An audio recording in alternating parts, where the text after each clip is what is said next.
بسم اللہ الرحمن الرحیم۔ نیو سٹوری کے معزز ساتھیوں، السلام علیکم۔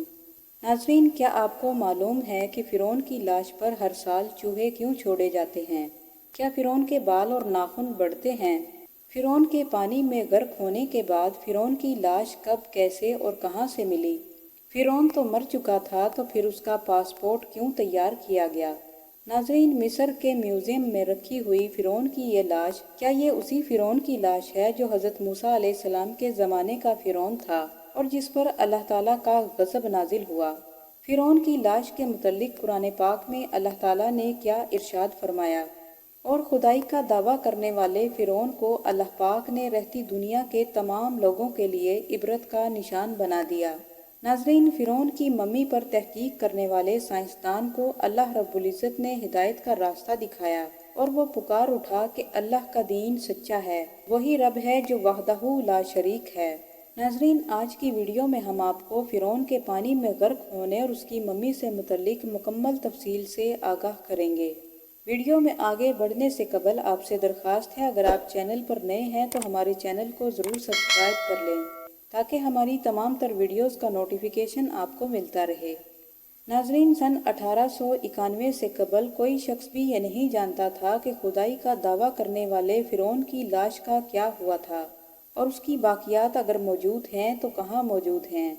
تمام آسمانی کتابوں میں حضرت موسیٰ علیہ السلام کا پیچھا کرنے والے فرعون کے واقعے کا تفصیل کے ساتھ ذکر ملتا ہے کہ پیغمبر خدا حضرت موسیٰ علیہ السلام اور بنی اسرائیل قوم کا پیچھا کرتا ہوا ایک فرعون پانی میں غرق ہو کر اپنی فوج سمیت ہلاک ہو گیا، جبکہ حضرت موسیٰ علیہ السلام اور ان کی قوم کو اللہ پاک نے پانی میں راستہ دے دیا تھا۔ پھر اس واقعے کے بعد فرعون کا کیا ہوا تھا، اس سے متعلق کسی بھی کتاب میں کوئی تفصیل موجود نہیں، مگر قرآن مجید میں فرعون کے انجام کے متعلق سورہ یونس کی آیت نمبر 92 میں اللہ پاک نے یوں ارشاد فرمایا، سو آج ہم صرف تیری ہی لاش کو نجات دیں گے تاکہ تو ان کے لیے نشان عبرت ہو جو تیرے بعد ہیں، اور حقیقت تو یہ ہے کہ بہت سے آدمی ہماری نشانیوں سے بے خبر ہیں۔ ناظرین، یہ واقعہ آج سے تقریباً 3500 سال قبل پیش آیا تھا۔ فرعون کے پانی میں ڈوب کر غرق ہونے کے بعد سمندر نے اللہ رب العزت کے حکم سے اس کو باہر پھینک دیا، جبکہ فرعون کے ساتھ ڈوب کر مرنے والے اس کے لشکر کا کوئی نام و نشان نہ مل سکا۔ مصریوں میں سے ایک شخص نے ساحل پر پڑی ہوئی فرعون کی لاش کو دیکھا تو اس نے پہچان لیا اور اہل دربار کو بتایا۔ پھر فرعون کی لاش کو دربار میں پہنچایا گیا اور درباریوں نے اس کو مصالے لگا کر احترام کے ساتھ تابوت میں رکھ کر محفوظ کر دیا۔ ناظرین، درباریوں نے جب فرعون کو مصالے لگا کر محفوظ کیا تو ان سے ایک غلطی ہو گئی، وہ یہ تھی کہ جب فرعون پانی میں ڈوب کر ہلاک ہوا تو اس کی لاش کافی دیر تک سمندر کے اندر ہی موجود رہی، جس کی وجہ سے اس کے پورے جسم پر سمندری نمکیات کی ایک تہہ جم چکی تھی۔ درباریوں نے محفوظ کرتے وقت اسے نہ اتارا اور اسے ایسے ہی محفوظ کر دیا، اور پھر اسی طرح وقت گزرتا گیا۔ فرعونیوں کی محفوظ کی ہوئی لاشیں زمین میں کہیں گم ہو گئیں اور کسی کو بھی کچھ معلوم نہیں تھا، ان کے نام ہی باقی رہ چکے تھے۔ پھر اس واقعے کے 2000 سال کے بعد اس دنیا میں اللہ رب العزت کے آخری پیغمبر حضرت محمد صلی اللہ علیہ وآلہ وسلم تشریف لائے۔ ان پر نازل ہونے والی کتاب قرآن مجید میں فرعونیوں کے قصے بڑی تفصیل کے ساتھ بیان ہوئے، اور اسی سلسلے میں فرعون کا جسم محفوظ کرنے کے ضمن میں آیت بھی نازل ہوئی۔ قرآن پاک کی اس آیت پر سب کا مکمل یقین اور ایمان تو تھا، مگر یہ بات سمجھ سے باہر تھی کہ اس کی لاش کو کہاں محفوظ کیا گیا اور کیسے اس کو عبرت کا نشان بنایا جائے گا۔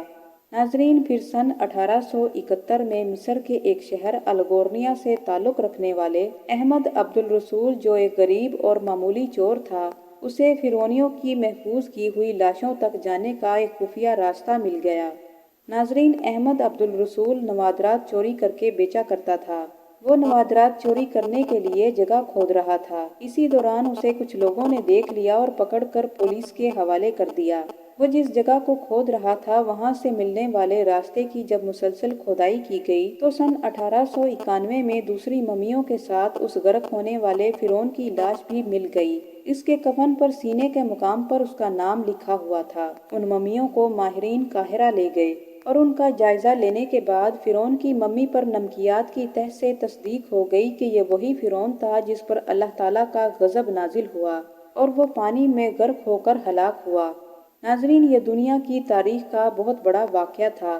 اس کی تصدیق کے لیے دنیا بھر سے ماہرین آثار قدیمہ اور سائنسدانوں نے مصر کا رخ کر لیا۔ مختلف سائنسی ٹیسٹ کرنے کے بعد دنیا بھر کے سائنسدانوں نے اس بات کی تصدیق کر دی کہ باقی لاشوں کے مقابلے میں صرف فرعون ہی کی لاش پر نمکیات کی تہ جمی ہوئی تھی، اور پھر فرعون کی تصدیق ہونے کے بعد اسے میوزیم میں رکھ دیا گیا۔ ناظرین، پھر جب فرعون کی لاش خراب ہونے لگی تو مصر کی حکومت نے فرانس کی حکومت سے رابطہ کیا کہ فرعون کی ممی کو خراب ہونے سے بچایا جائے اور جدید سائنسی ذرائع سے اس کی موت کی وجہ بھی معلوم کی جائے۔ پھر مصر اور فرانس کی حکومتوں نے مل کر فرعون کی ممی کو فرانس لے جانے کے تمام انتظامات کیے، اور اسی سلسلے میں فرعون کی ممی یعنی لاش کا پاسپورٹ بنایا گیا، کیونکہ فرانس کے اندر داخلے کے لیے اس وقت لاش کا پاسپورٹ ہونا ضروری تھا۔ پھر فرعون کی لاش کو مصر پہنچنے کے بعد اسے ماہر ڈاکٹروں کی ٹیم کے حوالے کر دیا گیا، اور ان ڈاکٹروں کی سربراہی اس وقت ڈاکٹر مورس نے کی۔ پھر باریک بینی سے فرعون کے جسم کے تمام اعضاء کا ٹیسٹ لیا گیا تو معلوم ہوا کہ اس کے جسم میں سمندری ذرات ابھی تک موجود تھے۔ اس کا گوشت ہر روز تر و تازہ ہوتا ہے اور بڑھتا ہے، اور اس کی موت کی وجہ بھی پانی میں ڈوبنے کی وجہ سے ہی ہوئی تھی۔